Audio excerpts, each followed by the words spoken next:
तो hi friends, नमस्ते, जोहार। वेलकम है आप सभी का। इस वीडियो में हम लोग बात करने वाले हैं सेक एलिमेंट्री कंप्यूटर एप्लीकेशन सॉफ्टवेयर के बारे में। यह पेपर आपका 75 मार्क्स का होगा और 3 घंटे टाइमिंग दिया जाएगा। आप बोलिएगा भैया आपके हाथों में तो मेहंदी लग गया। हाँ, ठीक है। आज मेहंदी, कल लगन विवाह सब, ठीक है। तो देखिए, मैं इतना बिजी रहने के बाद भी आपके लिए टाइम निकाल के ला रहा हूँ कि यार कम से कम एक क्लास ले लूँगा आपका, ठीक है। टाइम निकालता हूँ आपके लिए। तो आप मेरे टाइम का इम्पोर्टेंट समझ रहे होंगे। चलिए, वीडियो को अच्छे से देखिएगा और हम लोग कोशिश करते हैं। इसका पीडीएफ भी मैं साथ में दे दूंगा। और अगर आपको सभी पेपर का पीडीएफ चाहिए, मैंने ज्ञान सागर ऐप पे पिछले 3 साल का पीवाईक्यू डाला है, ठीक है। और ये अभी भी डाल दूंगा, तो ये 4 गो पीवाईक्यू हो जाएगा। साथ में सभी 9 यूनिट का पी ऑब्जेक्टिव क्वेश्चन आंसर बना के डाला है। 50 एक्स्ट्रा क्वेश्चन आंसर डाले हैं, इतना क्वेश्चन, ठीक है। 4 साल का पीवाईक्यू के साथ सेमेस्टर 4, 5, 6, 7, 8 तक के सारे पेपर के नोट्स मिलेंगे सिर्फ 60 रुपया में। एक बार पेमेंट कीजिए, कंप्लीट ग्रेजुएशन फ्री, 4 साल, ठीक है। और अगर आपको नहीं खरीदना है तो फोर्स नहीं करूँगा, ये पीडीएफ भी मैं दे ही दूंगा। लेकिन मैं कहूँगा एक बार खरीद लेने से, 60 रुपया सिर्फ इन्वेस्ट करने से आपका बहुत सारा एग्जाम अच्छे से जाएगा, ठीक है। तो चलिए शुरू करते हैं। आप सबको इनवाइट है, वेलकम है, ठीक है। तो यहाँ पे देख लेते हैं। तो ये जो है, आपको मालूम है कि 4 गो यूनिवर्सिटी का सिलेबस सेम है। कौन कौन, मैं लिख देता हूँ। आरयू, नीलांबर पीताम्बर यूनिवर्सिटी, रांची यूनिवर्सिटी, नीलांबर पीताम्बर यूनिवर्सिटी, डीएसपी एमयू, ठीक, DSP MU doctor Shyama Prasad Mukherjee university, और मरवाड़ी कॉलेज, ठीक, मरवाड़ी कॉलेज। इसके साथ ही आपका संत जेवियर, उसका भी सिलेबस सेम है। इन सब का सिलेबस सेम है, ठीक है। तो ये एनपीयू का मैं दे रहा हूँ, नीलांबर पीताम्बर यूनिवर्सिटी का दे रहा हूँ, सेक एलिमेंट्री कंप्यूटर एप्लीकेशन सॉफ्टवेयर, जो कि 22-26 सेशन वालों को पूछा गया था। ओके, चलिए तो देख लेते हैं भैया। दिखा देते हैं। पहला क्वेश्चन है हमारा, नोट कीजिएगा। यहाँ पे पहला क्वेश्चन क्या है कि सीपीयू का मतलब क्या है।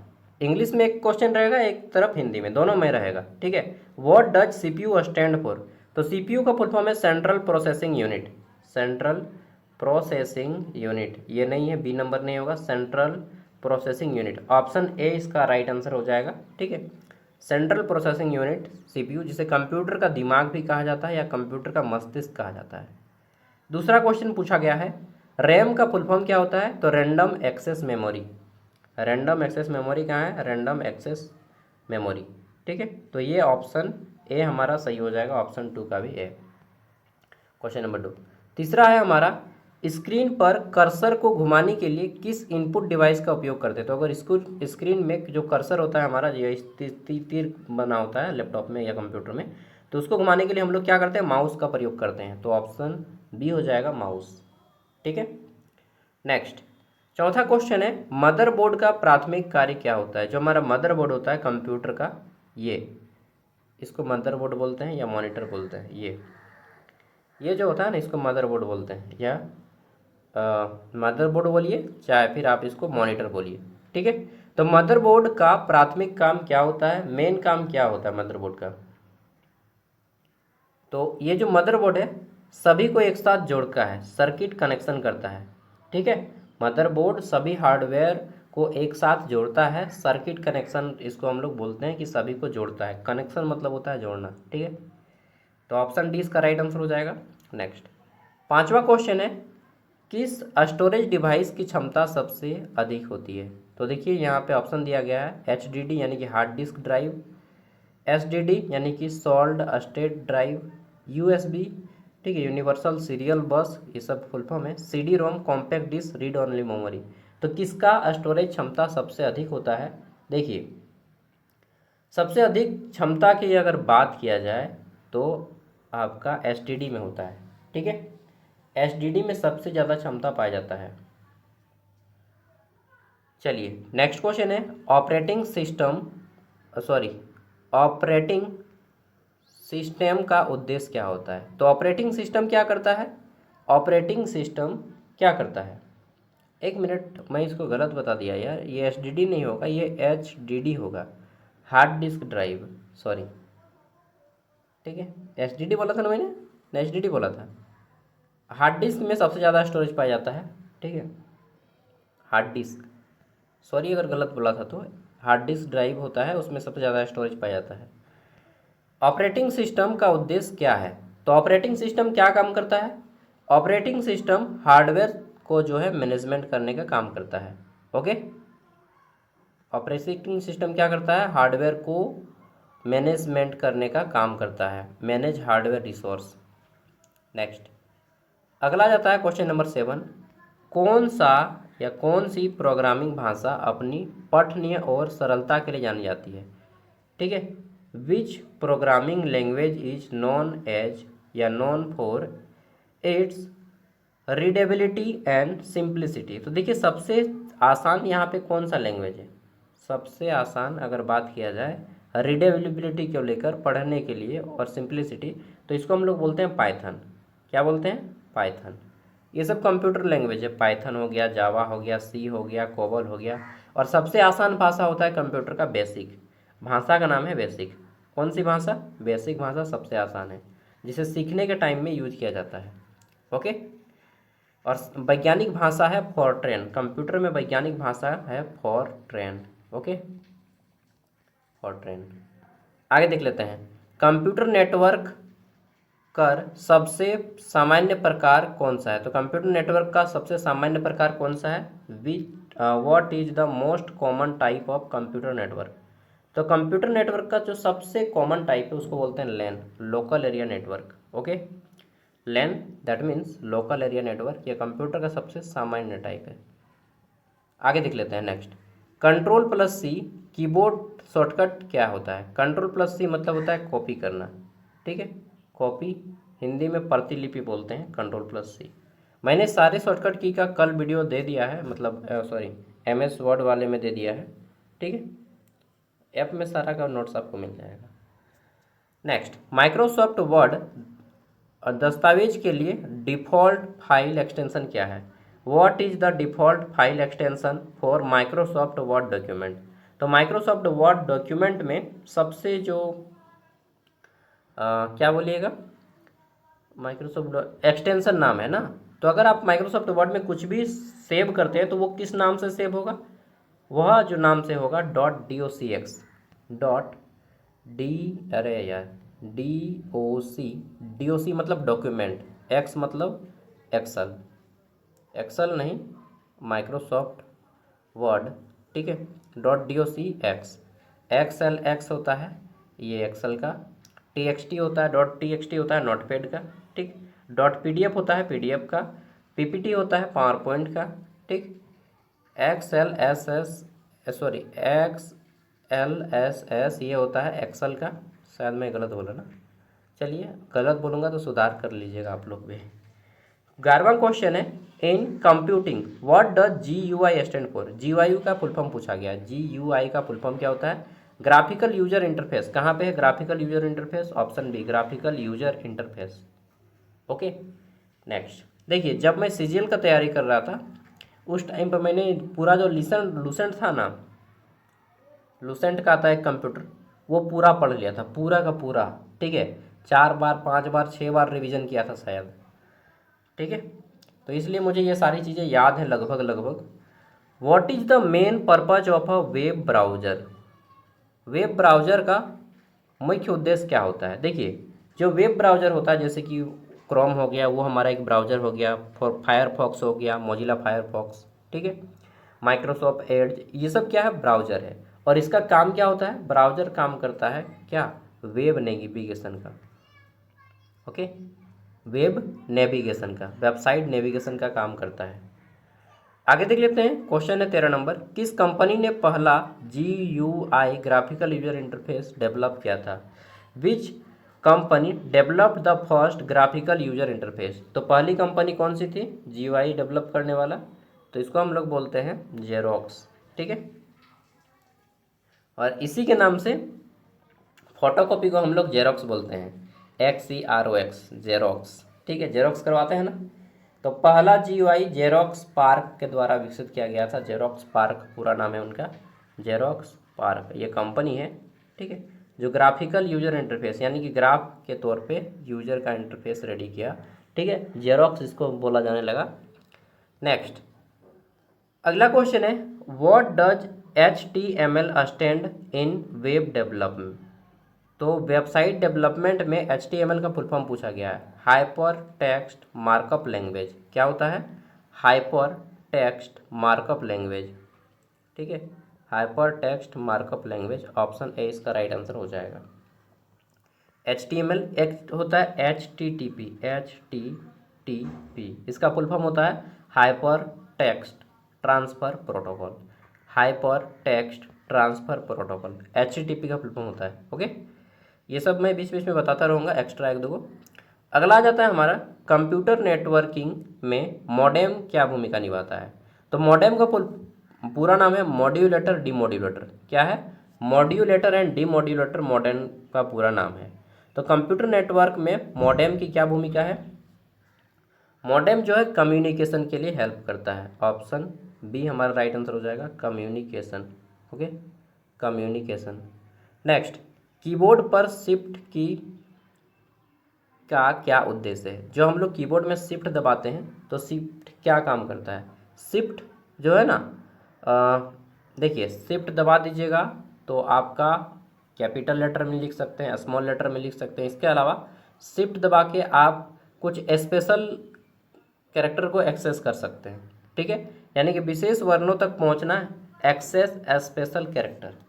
ठीक है, शिफ्ट दबा के आप बहुत सारे वर्ड को यूज कर सकते हैं। ठीक है, शिफ्ट दबा के आप पॉइंट दबा सकते हैं। शिफ्ट दबा के आप एट द रेट, अगर किसी को दबाना है, मान लीजिए एट द रेट, तो शिफ्ट दबा के आपको 7 दबाना होगा, 7 के ऊपर में एट द रेट रहता है। ठीक है, तो शिफ्ट दबा के आप कुछ स्पेशल कैरेक्टर का यूज कर सकते हैं, स्पेशल कैरेक्टर एक्सेस कर सकते हैं। ओके, वेब पेज बनाने के लिए आमतौर पर किस प्रोग्रामिंग भाषा का प्रयोग करते हैं? तो अगर आपको वेब पेज बनाना है तो कौन सी अरे यार आराम से बोलिए। अगर आपको वेब पेज बनाना है, बहुत सारे वेबसाइट का समूह को वेब पेज बोलते हैं, तो आपको किस भाषा का प्रयोग करना होगा? HTML, hyper text markup language, HTML। ठीक है, अभी हम लोगों ने इसका ये भी जाना था फुल फॉर्म। ठीक है, hyper text markup language. Next 18 number, Ctrl+Z keyboard का शॉर्टकट क्या है? Ctrl+Z ये होता है आपका क्या? रीडू या अंडू? तो ये होता है आपका अंडू। क्या होता है? अंडू, यानी कि एक स्टेप पीछे जाना। ठीक है, Ctrl+Y होता है रीडू। सेव का होता है Ctrl+F, Ctrl+S save, Ctrl+P print. ठीक है, Ctrl+C होता है कॉपी, Ctrl+X होता है कट, Ctrl+V होता है पेस्ट। कट कॉपी पेस्ट याद कर लीजिएगा, सारा कुछ मैंने ऐप पे दे दिया है PDF। कंप्यूटर सुरक्षा में फायरवॉल का क्या उद्देश्य है?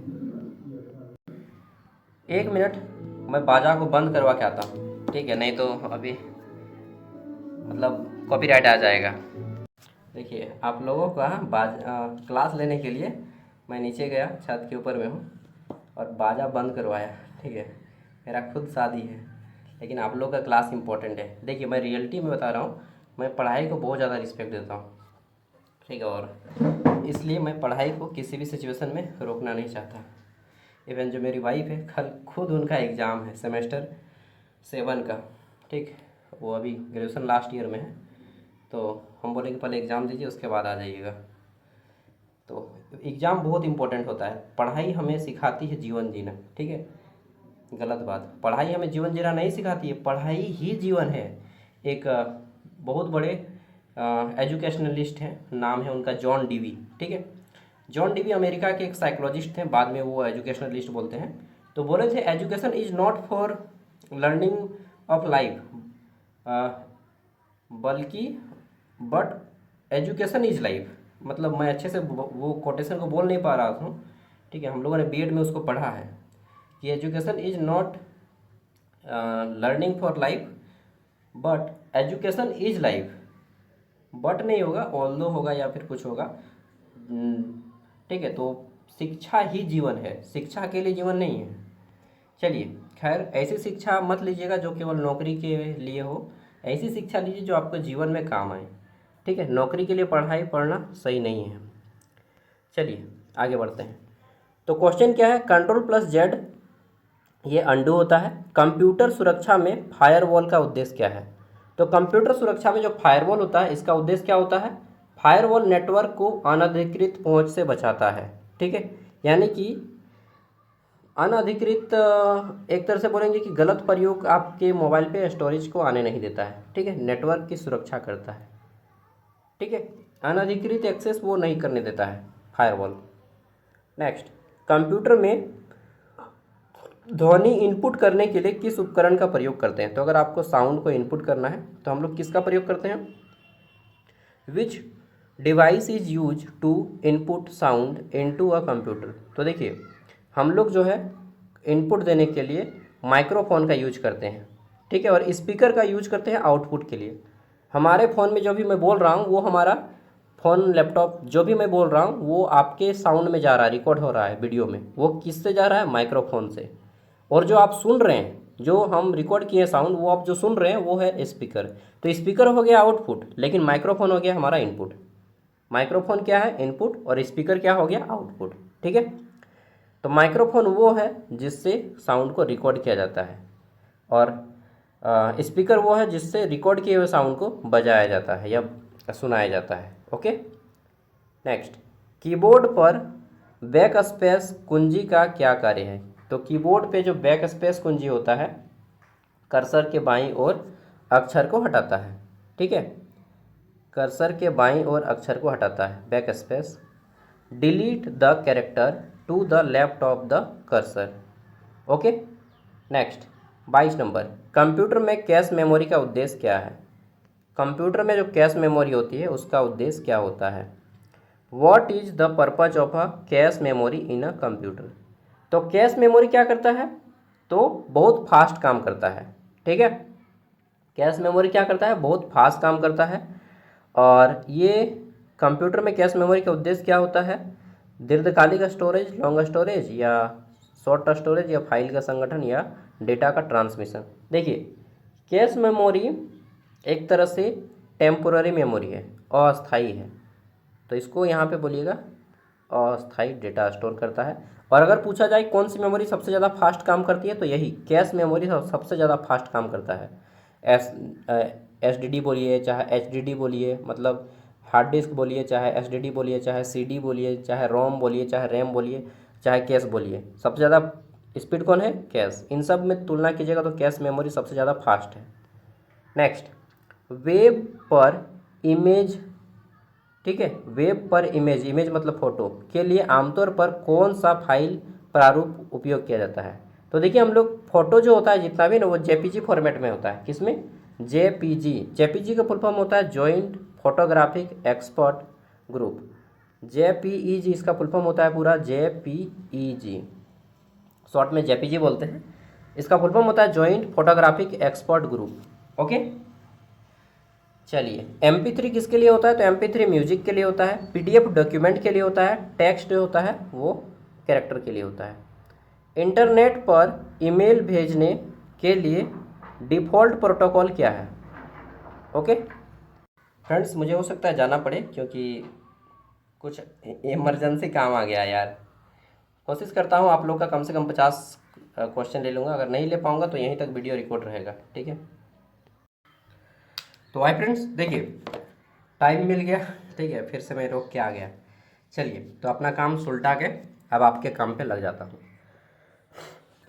देखिए, अगला क्वेश्चन है 24 नंबर, इंटरनेट पर ईमेल भेजने के लिए प्रोटोकॉल क्या है? तो अगर आप इंटरनेट पे ईमेल भेजते हैं तो आपको देखिए स्विच मोड ट्रांसफ़र प्रोटोकॉल का यूज करना होगा, SMTP। इसका फुल फॉर्म होता है स्विच मोड ट्रांसफ़र प्रोटोकॉल। ठीक है, मैं सबका फुल फॉर्म बता देता हूँ, आप लोग याद कर लीजिए, क्योंकि आपको फुल फॉर्म इस तरह से देख रहे हैं पूछा जा रहा है, ये सब पूछा हुआ क्वेश्चन है। ठीक है, तो ये SMTP का प्रयोग करते हैं, स्विच मोड ट्रांसफ़र प्रोटोकॉल। इसके अलावा FTP का फुल फॉर्म होता है file transfer protocol, file transfer protocol FTP। HTTP का बता दिया हूँ, hyper text transfer protocol. DHCP इसका फुल फॉर्म नहीं मुझे मालूम है यार, हर एक चीज़ थोड़ी मालूम रहेगा। कंप्यूटर ग्राफिक्स में RGB का क्या अर्थ है? RGB का फुल फॉर्म क्या होता है, यहाँ पे पूछा गया है। तो RGB का फुल फॉर्म होता है रेड ग्रीन ब्लू, बस सिंपल सा है, रेड ग्रीन ब्लू, ये कलर होते हैं। ठीक है, रेड ग्रीन और blue. Next, keyboard shortcut alt tab का उद्देश्य क्या है? जो कीबोर्ड शॉर्टकट है हमारा अल्ट प्लस टैब, इसका उद्देश्य क्या होता है अल्ट और टैब का? तो अल्ट और टैब ये क्या करते हैं, देखिए जब दो बटन का हम लोग प्रयोग करना होता है खुले अनुप्रयोग के बीच में स्विच करने का, मतलब कि स्विच बिटवीन ओपन एप्लीकेशन। तो आप किसी ओपन एप्लीकेशन को ही ओपन किए और उसमें अगर आपको जाना है डायरेक्ट तो अल्ट प्लस टैब का प्रयोग करते हैं। ओके, नेक्स्ट 27 नंबर क्वेश्चन है, कौन सी प्रोग्रामिंग भाषा अक्सर वैज्ञानिक और गणितीय अनुप्रयोग के लिए उपयोगी होती है? तो देखिए वैज्ञानिक के लिए अभी मैंने बताया था फॉर्ट्रेन भाषा का प्रयोग किया जाता है। फॉर्ट्रेन का फुल फॉर्म होता है फॉर्मूला ट्रांसलेशन। ठीक है, ऑप्शन डी इसका राइट आंसर हो जाएगा, फॉर्ट्रेन भाषा। 28 नंबर क्वेश्चन है हमारा, परिवर्णी शब्द यूआरएल का अर्थ क्या है? यूआरएल का फुल फॉर्म होता है uniform resource locator, uniform resource locator, option B. Okay, मैंने घर वालों को बोल दिया है कि बस और 10 मिनट 15 मिनट रुकिए, उसके बाद आप लोग गाना चालू कर लीजिएगा। नेक्स्ट हमारा है, कंप्यूटर नेटवर्क में डीएनएस का सर्वर की भूमिका क्या है? तो डीएनएस का फुल फॉर्म होता है डोमेन नेम सिस्टम। क्या होता है? Domain name system. यह क्या काम करता है डीएनएस? कंप्यूटर में जो डीएनएस होता है इसका काम होता है डोमेन का रेगुलेशन करना। ठीक है, रिजोल्यूशन करना डोमेन का। नेक्स्ट 30 नंबर क्वेश्चन है, किस प्रकार का सॉफ्टवेयर कंप्यूटर के साथ इंटरैक्ट करने के लिए यूजर इंटरफेस प्रदान करता है? तो देखिए किस प्रकार का सॉफ्टवेयर को कंप्यूटर के साथ इंटरैक्ट करने के लिए यूजर इंटरफेस प्रदान करता है? तो इसको क्या बोलते हैं? इसको बोलते हैं हम लोग एप्लीकेशन सॉफ्टवेयर, जिसको ऐप बोलते हैं शॉर्टकट भाषा में, ऐप, जिसको प्ले स्टोर से डाउनलोड करते हैं वो ऐप, या फिर अगर आपका लैपटॉप है तो ऐप स्टोर से, और एप्पल मोबाइल है तो एप्पल स्टोर से। ठीक है, HTTP और HTTPS के बीच क्या अंतर है? हाइपर टेक्स्ट ट्रांसफ़र प्रोटोकॉल और hyper text transfer protocol secure में क्या अंतर है? तो देखिए इसमें जो मुख्य अंतर है वो बहुत कॉमन सा है। ये हाइपर टेक्स्ट ट्रांसफ़र प्रोटोकॉल है HTTP, और इसका है hyper text transfer protocol secure. ठीक है, या सिक्योर जो बोलिएगा, तो एस का मतलब होता है सिक्योर। ठीक है, हाई ट्रांसफ़र प्रोटोकॉल सिक्योर, अच्छा शब्द है आसान ही है, ऑप्शन ए सही हो जाएगा, hyper text transfer protocol secure. Okay, SQL का फुल फॉर्म पूछा गया है, SQL इसका फुल फॉर्म क्या होता है? SQL का फुल फॉर्म होता है स्ट्रक्चर्ड, ठीक है, क्वेरी लैंग्वेज। कहाँ पे? Structured query language, structure query language, ये structure query language, option C हो जाएगा। ठीक है, structure query language, option C SQL। Next question है 33 नंबर, कंप्यूटर नेटवर्क राउटर का उद्देश्य क्या है? तो कंप्यूटर नेटवर्क जो राउटर होता है इसका उद्देश्य क्या है? कई नेटवर्क को आपस में जोड़ने का काम करता है, एकाधिक नेटवर्क कनेक्ट करने के लिए, कनेक्ट, ठीक, multiple network, option B. Game development के लिए आमतौर पर कौन सा भाषा का प्रयोग करते हैं? तो अगर आपको गेम का डेवलपमेंट करना है तो हम लोग किस भाषा का प्रयोग करते हैं? C++ का भाषा का प्रयोग करते हैं। किसका? C++। ठीक है, प्रोग्रामिंग में कंपाइलर की भूमिका क्या है? जो कंपाइलर होता है वो क्या करता है प्रोग्रामिंग में? अगर आपको कंपाइलर के बारे में जानना है तो कंपाइलर क्या करता है? कंपाइलर जो है सोर्स कोड मशीन का उपयोग करता है। एक मैं आपको अब थोड़ा सा बता देता हूँ तुक्का, ठीक है, क्योंकि आप लोग का एग्जाम होगा, हर एक क्वेश्चन का आंसर तो आपको भी नहीं मालूम होगा, मुझे भी नहीं मालूम होगा, आपको भी नहीं मालूम होगा, इवन किसी भी व्यक्ति को नहीं मालूम होगा हर एक क्वेश्चन का आंसर। जो सेट करता है ना वो भी देख देख के सेट करता है। ठीक है, तो क्या कीजिएगा, जिस ऑप्शन में डी लिखा हो इनमें से सभी, ऑप्शन डी इनमें से सभी लिखा हो उसको टिक लगाइएगा, पहला ट्रिक। दूसरा, जिस क्वेश्चन में लिखा हो ए और बी दोनों, किसमें? ए और बी दोनों, या फिर बी और सी दोनों, ऐसा लिखा हो बोथ ए एंड बी या बोथ बी और सी, तो उस क्वेश्चन को टिक लगाइएगा। तीसरा, जिस क्वेश्चन में देखिएगा कि क्वेश्चन में हिंदी ब्रैकेट देके कुछ लिखा है तो उस क्वेश्चन को टिक लगाइएगा अगर आपको आंसर नहीं आता है तो। ये भी अगर नहीं है तो देखिएगा कि कौन सा ऑप्शन सबसे बड़ा है, मतलब 4 को ऑप्शन देता है उसमें एक सबसे लंबा चौड़ा लिखा हुआ रहता है किसी ऑप्शन में, तो उसको टिक लगाना है। जैसे ये फॉर्मूला काम करता है, यहाँ पे देखिए सबसे लंबा चौड़ा किस में लिखा है? तो ये ऑप्शन बी में लिखा हुआ है सबसे लंबा, ये इसमें ट्रिक काम कर गया। ठीक, यहाँ पे देखिए 33 नंबर वाला में सबसे लंबा किस में लिखा है? इसमें लिखा है। ठीक, तो ये ट्रिक भी यहाँ पे काम किया। ओके, उसके बाद देखते हैं, उसके बाद हाँ और भी देख लेते हैं जिसमें थोड़ा सा लंबा लिखा हो। 35 के बाद 36 में देखिए लंबा चौड़ा किस में लिखा है, सबसे लंबा देखिए ये सी नंबर 2 लाइन में लिखा है, तो यही इसका राइट आंसर है। ठीक है, क्लाउड कंप्यूटिंग, कंप्यूटिंग क्या और यह कैसे काम करती है, तो क्लाउड कंप्यूटिंग जो है साझा कंप्यूटर का उपयोग करके इंटरनेट आधारित कंप्यूटिंग है। यह ऑप्शन सी सही है। तो ये तरीका काम करता है कई बार। इसमें देखिए सबसे लंबा चौड़ा किस में लिखा हुआ है, 37 नंबर में, तो बोलिएगा भैया ये तो सी में लिखा है, बिल्कुल यही सी ऑप्शन सही है। ठीक है, ये ट्रिक ये काम करता है। ओके, चलिए अब मैं आप लोग को ज़्यादा देर तक मतलब यहाँ पे देखिए एक 40 नंबर में है ऑप्शन डी, इनमें से सभी है ना। ट्रिक मैं आपसे ट्रिक से सॉल्व करके दिखा रहा हूँ।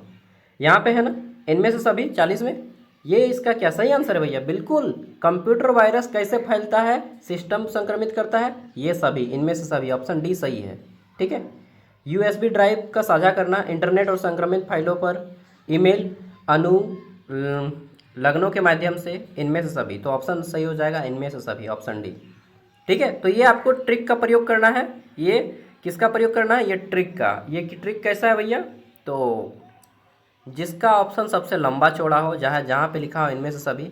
अब 41 नंबर में भी क्या ये ट्रिक काम करेगा, इसमें देखिए सबसे लंबा किस ऑप्शन में है, तो ऑप्शन ए में सबसे लंबा लिखा हुआ है, तो क्या यही है, बिल्कुल यही है आंसर।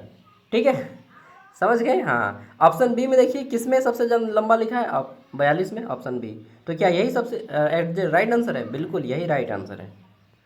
आप तो भैया मेरा तो हो गया काम, बिल्कुल आपका तो हो गया काम। अच्छा, इसमें बताइए 44 नंबर में लैन के बारे में पूछा, लोकल एरिया नेटवर्क, इसके क्या विशिष्ट उपयोग हैं, तो अब क्या यहाँ पे बोलिएगा ए और बी दोनों में कौन बड़ा है, तो बोलिएगा बड़ा, तो यहाँ पे बी लिख रहा है, थोड़ा लंबा लिखा है इसी में, तो क्या यही आंसर होगा, हाँ यही आंसर होगा। A network connecting device with in a limited area, यही सही आंसर है। आप बोलिएगा कमाल का ट्रिक बता दिए भैया। अब इसमें बताइए ब्रैकेट है। ठीक है, तो ग्राफिक्स प्रोसेसिंग यूनिट मुख्य घटक क्या है। ठीक है, ग्राफिक प्रोसेसिंग यूनिट जीपीयू का मुख्य घटक क्या है, तो यहाँ पे लिखा है सीपीयू। ठीक, यहाँ पे लिखा है एएलयू, यहाँ पे लिखा है कोर कोमा देके मेमोरी एंड एरिया मेमोरी, तो यहाँ पे क्या है, सबसे लंबा ऑप्शन किस में है, डी में है ना, तो क्या डी सही आंसर होगा, हाँ डी सही आंसर होगा। ठीक है, कोमा दे के कई बार लिखा जाता है और उसको लंबा करके लिखा जाता है, तो जो ऑप्शन सबसे लंबा हो उसको टिक लगा दीजिएगा, समझ गया ना। हाँ, ये सही आंसर है। इसमें भी काम करेगा क्या, इसमें तो देखिए सबसे लंबा किस में लिखा है, तो ऑप्शन बी में लिखा है, 46 वाला में ऑप्शन बी में सबसे ज़्यादा लंबा लिखा है ना। देखिए ये 2 लाइन में लिखा है पूरा का पूरा, तो क्या यही है राइट आंसर, हाँ यही है राइट आंसर। हाँ बोलिएगा भैया मजाक तो नहीं कर रहे हैं ना, नहीं नहीं रियलिटी में बोल रहा हूँ, मजाक नहीं कर रहा हूँ, ये ट्रिक है। ठीक है, मैं नहीं बताता हूँ जल्दी, लेकिन आज बता दिया, मतलब बताता हूँ ऑब्जेक्टिव के दिन में बताता हूँ ऐसा ट्रिक। ठीक है, तो ये आपका राइट आंसर है, और इस तरह से आप एग्जाम को बहुत ईजीली पास कर सकते हैं। आप बोलिएगा थैंक यू भैया, बोल दीजिए थैंक यू। तो अब मैं बोलूँगा ऐप के बारे में आप थोड़ा सा जान लीजिए, पढ़ भी लीजिए थोड़ा सा। हाँ, ये 47 नंबर में भी ये ट्रिक काम करेगा। 47 में देखिए सबसे बी में सबसे ज़्यादा लंबा लिखा हुआ है ना, लिखा हुआ सबसे लंबा, यही इसका राइट आंसर है। 48 में भी देखिएगा कि इसमें सबसे लंबा कौन लिखा हुआ है, इसका मतलब यह नहीं कि आप क्वेश्चन ही नहीं पढ़िएगा। ठीक है, क्वेश्चन को भी पढ़ना है भाई। 48 नंबर में बोलिएगा सबसे लंबा किस में लिखा है, तो सबसे लंबा तो बी में लिखा है, तो ये क्या सही आंसर है, हाँ इसी यही सही आंसर है। 48 में सबसे लंबा किस में लिखा है, सबसे लंबा चौड़ा आंसर ऑप्शन बी है, तो क्या यही है, एकदम बी ही सही उत्तर है। अब 50 में भी ये ट्रिक फॉलो करेगा क्या भैया, तो इसमें सबसे लंबा चौड़ा किस में लिखा है, तो देखिए यहाँ पे लिखा है both refer to data transfer, both, both मतलब दोनों, ए और बी दोनों, तो क्या यही ऑप्शन होगा, हाँ यही आंसर होगा, नहीं रे भैया कभी कभी मार खा जाइएगा, यहाँ पे ये आंसर होगा ऑप्शन बी। ठीक है, तो देखिए तुक्का इसीलिए कहा जाता है ना कहीं आप 100 सुनार की तो एक लोहार की, तो आप मान लीजिए सोनार है तो एक आदमी तो लोहार का होगा ना, 20 गो में एक क्वेश्चन तो गलत होगा ना, फिर भी आपका ये ट्रिक बहुत कारगर है। जो ऑप्शन सबसे ज़्यादा लंबा रहेगा, जिस ऑप्शन में ऑप्शन डी लिखा हो इनमें से सभी, जहाँ पे लिखा हो ए और बी दोनों, जहाँ पे लिखा हो बी और सी दोनों, ये ट्रिक आप फॉलो कीजिएगा। पक्का बता रहा हूँ, पसंद आएगा तो वीडियो अन्य दोस्तों तक शेयर कीजिएगा। चलिए, रिक्वेस्ट है आप एक बार देख लीजिए, आपको पसंद आएगा तो जरूर खरीदिए। और हमारा दूसरा चैनल है सागर साव, यूट्यूब पे सर्च कीजिएगा, 90,000 प्लस सब्सक्राइबर है। वहाँ पे मैं अच्छे अच्छे इन्फॉर्मेशन देता हूँ, आप एक बार ज्वाइन कीजिए, पक्का बोलता हूँ दोस्त आपको मज़ा आएगा। ठीक है, हर एक दिन आपको वहाँ पे पेपर कटिंग अपडेट मिलते हैं गवर्नमेंट जॉब के और इस सब के। ओके, अपने दोस्तों तक शेयर कीजिएगा, वीडियो पसंद आए तो लाइक कीजिएगा। और आज का वीडियो यहीं तक, क्योंकि देखिए घर में मेरा भी काम है, आप लोग को टाइम निकाल के मैं इतना टाइम दिया। आप पीडीएफ लीजिएगा, इस तरह से आपको पीडीएफ के नीचे में ये आंसर के साथ मिलेगा। ये जैसे 75 क्वेश्चन का सेट आता है, 75 क्वेश्चन कंप्लीट, अब आपको यहाँ पे आंसर मिलेगा इस तरह से। ठीक है, अब मैं ऐप के बारे में थोड़ा सा बताता हूँ। तो ये है हमारा ऐप ज्ञान सागर, इसका लिंक आपको वीडियो का डिस्क्रिप्शन बॉक्स में मिल जाएगा। ठीक है, ऐप को इंस्टॉल कर लीजिएगा। इंस्टॉल करने के बाद क्या होगा, जैसे इंस्टॉल करेंगे, लिंक वीडियो का डिस्क्रिप्शन में है, और प्ले स्टोर में भी ज्ञान सागर सर्च करेंगे तो ये ऐप आपको मिल जाएगा। जोहार लिखाएगा, पढ़ो अपने हक के लिए लड़ो लिखाएगा, ठीक, बिरसा मुंडा का फोटो आएगा, और ऑटोमेटिकली ऐप आपका यहाँ पे आके रुक जाएगा। अब आपको ऐप को यहाँ पे क्लिक करना है, क्रिएट एन अकाउंट। इस पर जैसे ही क्लिक करेंगे ना क्रिएट एन अकाउंट पे, तो यहाँ पे आपको और एक अगला पेज खुल जाएगा फुल नेम और फ़ोन नंबर का। यहाँ पे अपना फुल नेम डालिएगा, फ़ोन नंबर डालिएगा, और क्रिएट एन अकाउंट पे क्लिक करना है। फिर से इस पर क्लिक करेंगे क्रिएट एन अकाउंट पे, तो अब आपके फ़ोन पे ओटीपी आएगा, ओटीपी डालिएगा, ऐप आपका ओपन हो जाएगा। ठीक है, अब आपको यहाँ पे आना है ऑल कोर्स में। ऑल कोर्स में आइए, और यहाँ से आपको रांची यूनिवर्सिटी का कोर्स ले लेना है। रांची यूनिवर्सिटी, एनपीयू, ठीक है, दोनों का सेम है। ये मरवाड़ी कॉलेज का भी यही है, संत जेवियर का भी यही है, डीएसपीएमयू का भी यही है। बाय नाउ पे क्लिक करेंगे, यहाँ से आपको ऑप्शन मिलेगा दो, एक यूपीआई और एक क्यूआर। यूपीआई उनके लिए जो लोग फ़ोन पे, गूगल पे, अमेजन पे, भीम, एटीएम कुछ भी चलाते हैं उनके लिए, और जो लोग फ़ोन पे नहीं चलाते हैं वो क्यूआर पे क्लिक करेंगे। क्यूआर पे क्लिक करेंगे तो क्यूआर कोड आएगा, उस पर 60 रुपया पेमेंट करना है। जो लोग फ़ोन पे नहीं चलाते हैं उनके लिए, किसी को भी बोलिएगा वो कर देगा, आपका ऐप ओपन हो जाएगा। ठीक है, पेमेंट करने के बाद देखिए ये कोर्स आपका 4 साल के लिए फ्री हो जाता है। This course is valid for 4 year. Semester 4 का भी आप देख सकते हैं, 5 का। उसके बाद स्टार्ट लर्निंग आएगा पेमेंट करने के बाद, इस पर क्लिक करेंगे स्टार्ट लर्निंग पे, तो आपका ऐप इस तरह से खुल जाएगा। सेमेस्टर 5, 3, 2, ठीक है, जहाँ पे पढ़ना है पढ़िए। सेमेस्टर 4 का भी फ्री हो गया, 5 का भी फ्री हो गया, सब पेपर फ्री हो गया, आप सिर्फ 60 रुपया में। अब आपको क्या करना है, व्यू पे क्लिक करिए, सेक पेपर देखना है ना, हाँ सेक पेपर पे क्लिक कीजिएगा, व्यू पे क्लिक कीजिएगा। व्यू पे क्लिक करेंगे तो आपका पीडीएफ इस तरह से खुल जाएगा। पीडीएफ खुलने में ज़्यादा टाइम लगेगा, तो ये तीर का निशान होगा, उस पर क्लिक कर दीजिएगा, आपका पीडीएफ फ़ोन पे डाउनलोड हो जाएगा। ओके, थैंक यू दोस्तों, बाय, जोहार। देखिए अभी आप ऐप नहीं खरीदेंगे, पक्का बता रहा हूँ, बाद में आपका घाटा रहेगा। 60 रुपया में सब कुछ मिल रहा है एक जगह पे, और वो भी एक पेपर का नहीं, ना एक सेमेस्टर का, बल्कि कंप्लीट ग्रेजुएशन का। Thank you, bye bye. यार टाइम हो गया आज काफ़ी।